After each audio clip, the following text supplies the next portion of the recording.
Uy bakkan fermerlerge tezirek önügöйүн, tezirek көтөрүлөйүн, бизнесимди тез жүргүзөйүн деген мындайча айтканда ошол процесси тез жүргүзүп берүүчү оборудованияларды көрсөтүп беребиз. Бул фермада буга чейин 210 баш сүт багатына уйлар турган жана ушул жерден сүт өндүргөн. Мына автопайылкасы менен могу орнотулган темирлер, мына көрдүңүздөрбү? Мына стойлалары. Мына ушул жерге уйлар байланган. Ана могул жакта сүттүн проводдору кеткен. Могул жерден сайт проводдучу. Мына ушулар ар бири 2 уйдан сайт. Могун чечип туруп кайра алып барып жууп тазаласа болот. Могун сууду могул жерден ичет. Булардын башында тем бар бочкада. Тагыраак айтканда кышта жылуу сууга чейин болот. Мына ушу өтө калың, жакшы. Булар баары бир комплект. Стойла темирлери бүт чечилет, мына кирпичке бекитилген. Могул жактан линиан сүттөрү келет, могул жерден фильтрден өтөт. Фильтрден өтүп келип бул жака түшөт, эң аягында. Бул жака түшөт. Кааласаңыздар сиздер моетке счетчик койсоңуздар болот, канча литр сүт кетип атканы. Мынагы чоң холодильник. Сүт келип ушул жерге топтолот.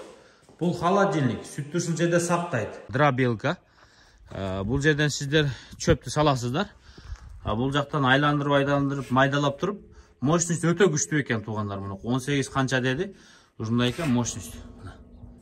Вот тиштери могул жерден уклон болуп көп болуп жатат. Ушул жакта мына могу боковой тешиктерден чыгарып туруп, могул жактан тегирмендикиндей кылып, мындайча айтканда туяктарын кесип, ушул жерге байлап, ары берин тазалап, ооруса ушуга байлап, анан лечение кылып дегендей. Бул болсо электрондук тараза, албетте эң керектүү оборудование каражат. Бул жерде болсо компрессор туугандар. Мындан кийин мына навоз удаление, навозду чыгаруучу тетиякта моторчик бар. Мына тартып өзү алып кетет. Могул жакта жылдызчалар турат, септи чечип койгон, бүт баары өзү тазалап, шүпүрүп чыгып кетет. Ичинде мотор турса, бул жакта да мотор бар. Тагыраак айтканда навоз удалениеден эч кыжалат болбосоңуздар болот. Мына ушул сүт өндүрүүчү фермага керектелүүчү бардык каражаттын жалпы баасыны $25.000 баалады. Сом менен 2.200.000 сом болот экен. Калган соодасы дагы бар. Өзүңүздөр сүйлөшүп аласыздар. Биз сиздерге ээс айткандай кылып, үстүрттөн маалыматты өзүбүздүн жеткизгенче, колдон келгенче түшүндүрүп бердик туугандар. Анткени биз мондай молокопроводдорду иштетип көргөн эмеспиз, бирок ээси бизге сөз менен түшүндүрүп берди. Буйруса ээси айткандай кылып жеткизгенге аракет кылдык. Кошумча суроолоруңуздар болсо, экран астында номерлерге чалып байланышып, сурап сүйлөшсөңүздөр болот. 2.200.000 сом баасы булардын жалпы от и до доллар менен $25.000. Дагы бир соодасы бар дейт. Ассаламу алейкум, урматтуу биздин каналдын көрүүчүлөрү, фермерлер, кутмандуу күнүңүздөр менен. Биз сиздерге бүгүн эгер кадырына жетсеңиздер, түшүнүп, аңдап жетсеңиздер, өтө уникалдуу бир ферманы көрсөтүп беребиз. Бул фермадан мындайча айтканда уй баккан фермерлерге тезирээк өнүгөйүн, тезирээк көтөрүлөйүн, бизнесимди тез жүргүзөйүн деген мындайча айтканда ошол процесси тез жүргүзүп берүүчү оборудованияларды көрсөтүп беребиз. Креске мондайынан баштап мондайга чейинки керектелүүчү бүт оборудованиялар туугандар. Учурда мен Чүй облусунун Сокулук районуна караштуу белгилүү бир фермада турам. Тагыраак айтканда Бишкек шаарына жакынкы жер. Бул фермада буга чейин 210 баш сүт багатына уйлар турган жана ушул жерден сүт өндүргөн. Бүт шарты заманбап шартта болгон. Азыр сиздер жакшылап маани берсеңиздер, бир четте мен сиздерге түшүндүрүп баштайын. Мына ушул короодо башында айттык 210 баш уй турган. 210 баш уйлар дал ушул жерде турган монтип туугандар. Мына автопайылкасы менен могу орнотулган темирлер, мына көрдүңүздөрбү? Мына стойлалары. Мына ушул жерге уйлар байланган. Ана могул жакта сүттүн проводдору кеткен. Могул жерден сайт проводдучу. Мына ушулар ар бири 2 уйдан сайт. Могун чечип туруп кайра алып барып жууп тазаласа болот. Могун туугандар. Эң башкысы мына ушул. Бул мотор менен саалат, алып кетет, сүтү тияка жыйнайт, холодильниктери бар, аларды толук көрсөтөбүз. Мына айттык, автопайылка, мына стойла темирлери бүт чечилет, мына кирпичке бекитилген. Андан кийин молокопроводдор, андан кийин мына навоз удаление, навозду чыгаруучу тетиякта моторчик бар. Мына тартып өзү алып кетет. Могул жакта жылдызчалар турат, септи чечип койгон, бүт баары өзү тазалап, шүпүрүп чыгып кетет. Андан кийин буларга керектелүүчү могул жакта дробилкалар бар, могул жакта салмағын тартушы таразалар, могул жерде бутуну кесип тазалоочу бүт нерсе бар. Тагыраак айтканда, азыр сиздерге өтө кызыктуу болот. Мен анда баштайын. Эгерде сиздер уйду байласаңыздар, буйруса моундайдан 5-6 штук бар. Каалаганча алдырсаңыздар болот. Ар моундай жерлерге снимающий бул салып коесуздар туугандар. Ушундай салып коесуздар, бул жактан саайсыздар, иштейт кыскасы. Өзү саап турат. Анткени мында компрессор бар. Компрессор менен өзү тартып, өзү ушул жерден саап ал. Бул жерде болсо компрессор жанакы сүттү саадырып турган желинден тартып турган компрессор мына ушул. Жалаң 210 башты мына ушул компрессор менен буюрса саадырасыздар. Сүттү тет жакка жеткизип берет. Ичиндеги функционалдуу чоң функцияны аткарган каражат же болбосо оборудование мына ушул компрессордо дагы комплекттин ичине толугу менен кирет. Мына ушундай бул жагы. Уйларды ушул жерден саайт, сууду могул жерден ичет. Булардын башында тем бар бочкада. Тагыраак айтканда кышта жылуу сууга чейин болот. Мына ушу өтө калың, жакшы. Булар баары бир комплект мен айтып жаткандар. Россиядагы белгилүү бир компания алып келип өздөрү установка кылып берген. Мына ушулар сатылат. 6 айда иштетилген. Буйруса булар аварий состоянияда эмес, эң мыкты абалында азыр. Мына ушул стойлалар, автопайылка, мына ушул сүт проводдору азыр мен бир четтен көрсөтөм. 3 линия бар. Бир линияга 70 баскан, бул линияга 70 баткан, тетиги линияга 70 баткан. Эгер уйду ушул жерден саайт, компрессор өзү тартат, эч кандай ичине движоктун кереги жок. Мына ушинтип туруп сүттөр бул жака кетет. Бул жактан келет дагы тазалык дагы өтө жөнгө алынган. Буйруса мына көрүңүздөр. Бул жака келет. Мына жактан линиянын сүттөрү келет, могул жерден фильтрден өтөт. Фильтрден өтүп келип бул жака түшөт. Эң аягында бул жака түшөт. Кааласаңыздар сиздер моетке счетчик койсоңуздар болот, канча литр сүт кетип атканы. Полный ушу баягы молокопроводко кирет, сүттү алып кетчү проводдорго. Могулар мына саайт туугандар. Жанагы жерге апарып туруп, моундай жерге ийилип, кайра жабып коесуздар. Бул жактан тазалайт, 2 аристону менен бүт комплекттин ичинде бар. Сүт бул жака келгенден кийин астынан проводдор менен айланып туруп, могул жакта танк охладитель дейт туугандар. Мына чоң холодильник. Сүт келип ушул жерге топтолот. Бул холодильник сүттү ушул жерде сактайт. Бул 3 тонналык канча деген уйдун сүтү батып кетет. Танк охладитель молока дейт туугандар. Бул жерде нымдуулугуну, сууктугу канчалык деңгээлде өзүңүздөр регулировка кылсаңыздар болот, каалагандай кылып. Азыр мен мунун үстүнө чыгып көрсөтөм. Бул жумушу эң мыкты да сүттү сактагыч. Көрдүңүздөрбү? Мунугу заң баспай турган материалдан жасалган. Россиянын бир компаниясы алып келип, өздөрү установка кылып берген экен. 6 ай иштетилген. Эң мыкты абалында турат, эч нерсеси бузулган эмес буйруса. Мына ушул молокопроводко ушулар кирет бүт баары. Бул жактан кайра сүттү алып кетсе болот. Бүт бар, ушул жактан жууп, тазаланып, сиздер мына ушундай процессти тез жүргүзө турган бир сүт өндүрүүчү бир фабрика же бир ферма ачсаңыздар болот деген ойдобуз. Азыр биз кайра кайтабыз, сиздерге бардык деталын көрсөтүп беребиз. Ичине кирейли. Азыр навоздорду да көрсөтүп беребиз. Буйруса бир четтен. Мен ортого түшүп туруп басайын, мына буйруса. Могул жакта компрессор бар. Мына компрессордон тет жактан келген, мына могул жерден чыгып туруп, компрессор бул жак могул бүт линияларды өзү саап, мындайча айтканда, воздух менен тартып турат.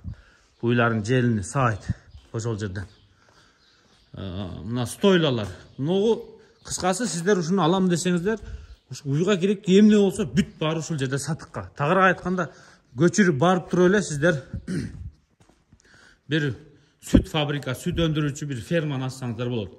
Автопайылканын мына бочкалары, бул система унитазный система. Унитазный системаны билесиздер, туурабы? Өзүңүздөр өтө жакшы билесиздер унитазный система.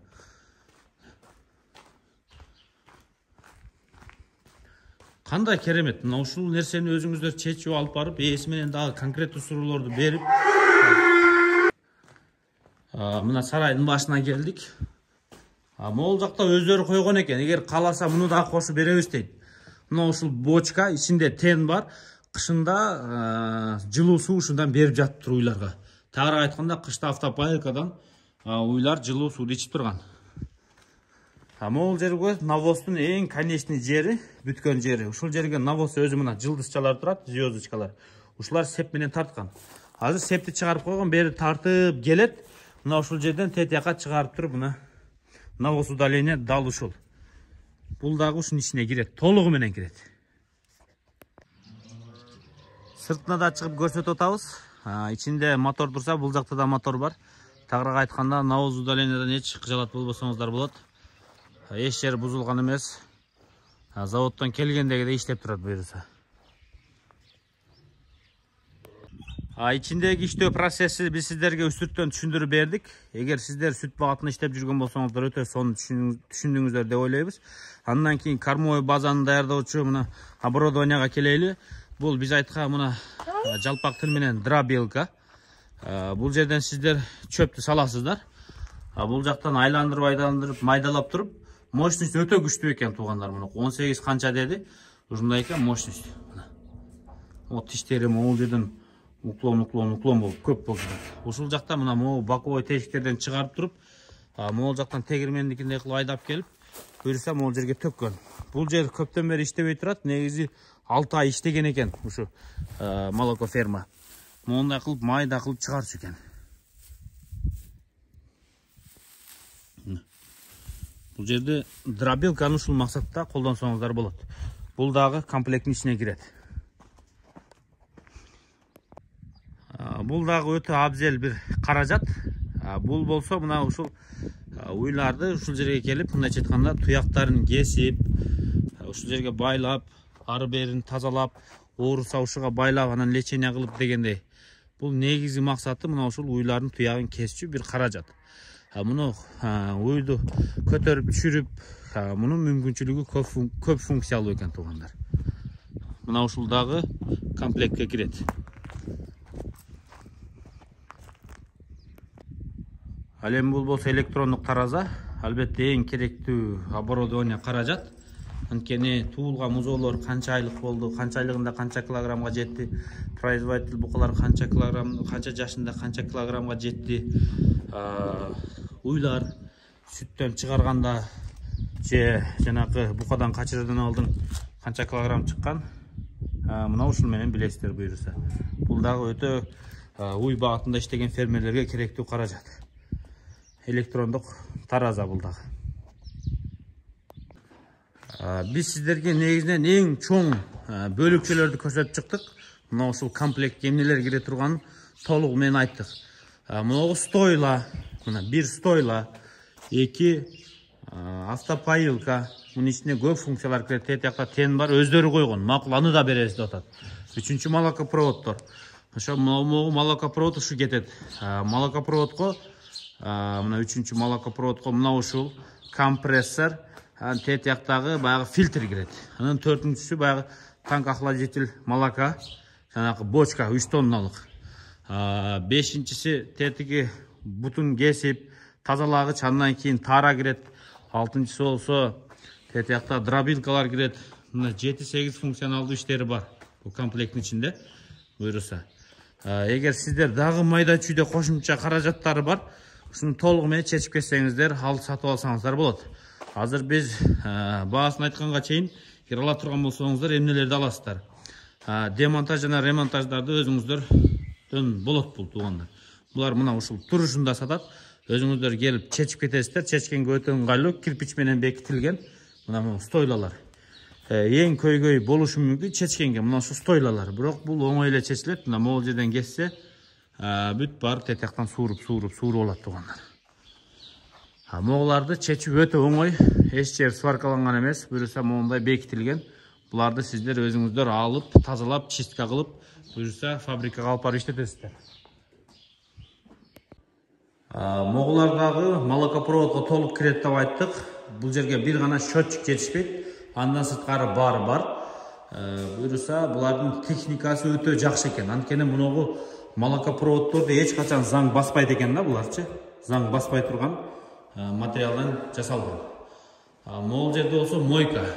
Бир гана могул өздері қойылған, эми муну дагы кошуп берсе керек. Бирок могу 2 Аристон дагы мына ушуларга толук комплектин ичинде бар буюрса. Бул жерден тияка танк охладительге кетет дедик. Буларды чечкен өтө жеңил, мына көрүп турасыздар. Кошулган жерлеринен чечип алып кетесиздер буюрса. Ал эми танк охладительди эмнесин аласыздар? Бул өздөрүнүн мына жөнөкөй компрессор, дойка. Бул өздөрүнүкү.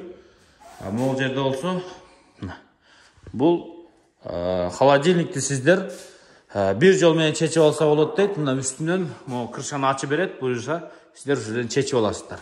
Кыскасы, демонтаж, бул жакта чечүү система, алып барып орнотуу системаларыны бүт өзүңүздөрдөн болот. Өздөрү жардамдашып турат. Мындай кыл. Анан эгер мен барып монтаждаганды билбеймин, алып барып орнотконду билбеймин десеңиздер, туугандар, булардын тааныштары бар экен. Же болбосо ушуну алып кел орнотуп берген компаниядан дагы консультация алып орнотсо болот дейт. Бирок орноткондун жолуну билген тааныш балдар бар дейт. Ошолор дагы монтаж кылып берет, ал жагын сүйлөшөбүз жекече дейт. Мына ушул сүт өндүрүүчү фермага керектелүүчү бардык каражаттын жалпы баасыны $25,000 баалады. Сом менен 2,200,000 сом болот экен. Калган соодасы дагы бар. Өзүңүздөр сүйлөшүп аласыздар. Биз сиздерге ээс айткандай кылып, үстүрттөн маалыматты өзүбүздүн жеткизгенче, колдон келгенче түшүндүрүп бердик туугандар. Анткени биз мондай молокопроводдорду иштетип көргөн эмеспиз, бирок ээси бизге сөз менен түшүндүрүп берди. Буюрса ээси айткандай кылып жеткизгенге аракет кылдык. Кошумча суроолоруңуздар болсо, экран астында номерлерге чалып байланышып, сурап сүйлөшсөңүздөр болот. 2,200,000 сом баасы булардын жалпы от үй до $25,000. Дагы бир аз соодасы бар дейт.